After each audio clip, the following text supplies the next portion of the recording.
IMF और पाकिस्तान के दरमियान स्टाफ लेवल मुआहदा तय पा गया है। एग्जेक्टिव बोर्ड की रस्मी मंजूरी के बाद पाकिस्तान को 1 अरब 17 करोड़ डॉलर की किस्त मिलेगी।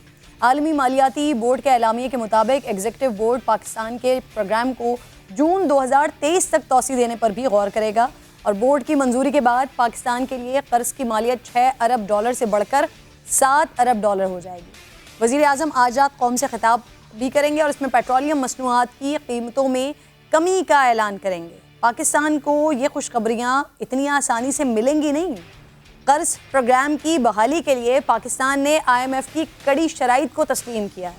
IMF का कहना है कि हुकूमत को मज़ीद सख्त इक़दामात के लिए तैयार रहना होगा और ये सख्त इक़दामात क्या हो सकते हैं। IMF प्रोग्राम पाकिस्तान के लिए फ़ायदेमंद है या नुकसानदेह, इस पर बात करने के लिए खाकान नजीब साहब मुझे ज्वाइन कर चुके हैं प्रोग्राम में। मैं आपको खुशामदीद कहूँगी। सबसे पहले तो मुझे ये बता दीजिएगा, ये IMF से स्टाफ लेवल मुआहदा तय पा गया है, अब एग्जीक्यूटिव बोर्ड की मंजूरी में कितना वक्त लग सकता है और पाकिस्तान को ये रकम मुंतकिल कब तक होगी और फौरी तौर पर फिर रिलीफ क्या मिलेगा? बिस्मिल्लाहिर्रहमानिर्रहीम, always a pleasure to be on Samaa. देखें, ये हमें अगस्त में किसी वक्त बोर्ड में चला जाएगा, जो उनका एग्जीक्यूटिव बोर्ड होता है, और अगस्त के एंड तक आई एम होपिंग कि पाकिस्तान को ये 1.17 बिलियन डॉलर्स जो हैं वो मिल जाएंगे। MEFP पे जो एग्रीमेंट है उसी को स्टाफ लेवल एग्रीमेंट कहते हैं, जिसका मतलब है कि अगले क्वार्टर के खद्दो खाल जो हैं वो तय हो गए हैं फंड के साथ कि हमने कैसे मूव करना है ऑन ऑल एरियाज। और पाकिस्तान का प्रोग्राम जो है वो पाकिस्तान के एक्सटर्नल सेक्टर को मेंटेन करने के लिए, फिस्कल सेक्टर को मैनेज करने के लिए और एनर्जी सेक्टर को मैनेज करने के लिए लार्जली जो है डिजाइंड है। और उसमें आपने देखा कि एक बजट आपने प्रेजेंट किया IMF के साथ मिलकर और उसको आपने एग्री किया MEFP में जाके। इसी तरह आपने देखा कि शरह सूद बढ़ी आपकी, ये भी आपने IMF के साथ एग्री करके काम किया। अभी एनर्जी में आपने पेट्रोलियम प्राइसेस जरूर चेंज की हैं। आने वाले दिनों में आप जिक्र कर रही थी क्या करना पड़ेगा। मेरा ख्याल है कि कल आप देखेंगी कि कैबिनेट मीटिंग में एनर्जी प्राइसेस जो हैं उनको रिकंसिडर किया जाएगा। गैस की प्राइस जो है उसको अपवर्ड चेंज किया जाएगा और इसके साथ साथ इलेक्ट्रिसिटी की कीमत जो है उसमें भी कुछ रद्दोबदल किया जाएगा। बट आई थिंक कि जो फंड के साथ तय हुआ है वो यही है कि अभी मिनिमम प्राइसेस को तब्दील किया जाए और स्टैगर करके आने वाले एक चंद माह में इनको और चेंज किया जाए। सो ये लार्जली है जो हमने किया है।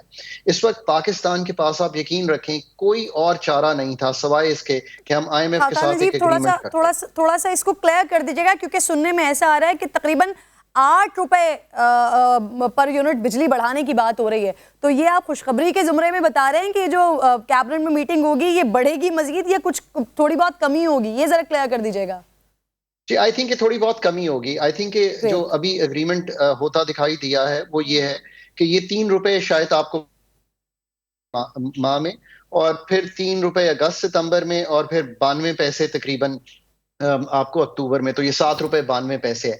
लार्जली आई थिंक इसको 3 हिस्सों में तब्दील कर दिया गया है।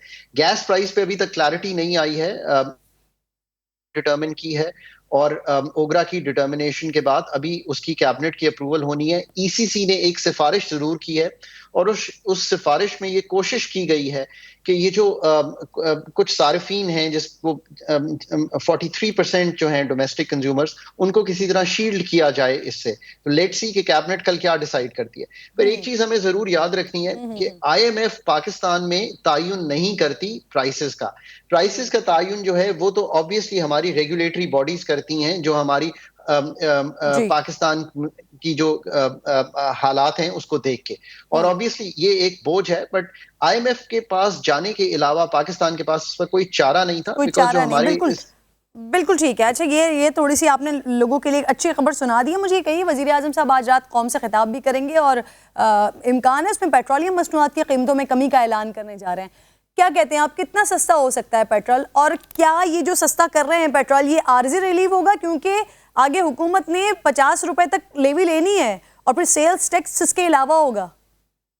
जी, ये आप दुरुस्त कह रही हैं। सो हमने जो फंड के साथ एग्री किया हुआ है, और ये एक चीज है जिसपे शायद मैं fund I don't see I to I with the fund on this.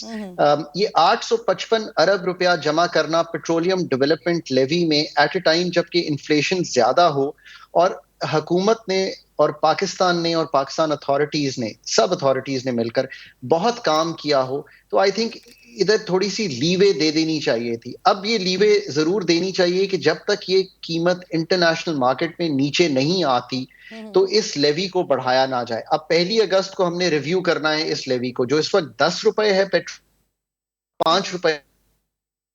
उम्मीद यह है कि अगर इसको और 10 रुपए, तो उस वक्त भी थोड़ा सा लीवे मौजूद होगा।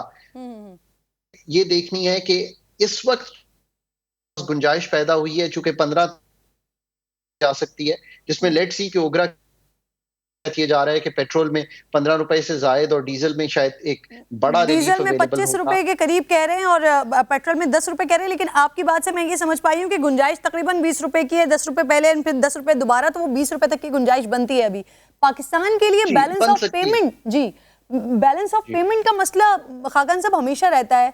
इस बार भी तिजारती खसारा तकरीबन 40 अरब डॉलर का होने का इम्कान है और IMF से तो 1 अरब डॉलर ही मिलेंगे, लेकिन प्रोग्राम बहाल होने से पाकिस्तान को कितनी बैरूनी फंडिंग कितनी मिल सकती है?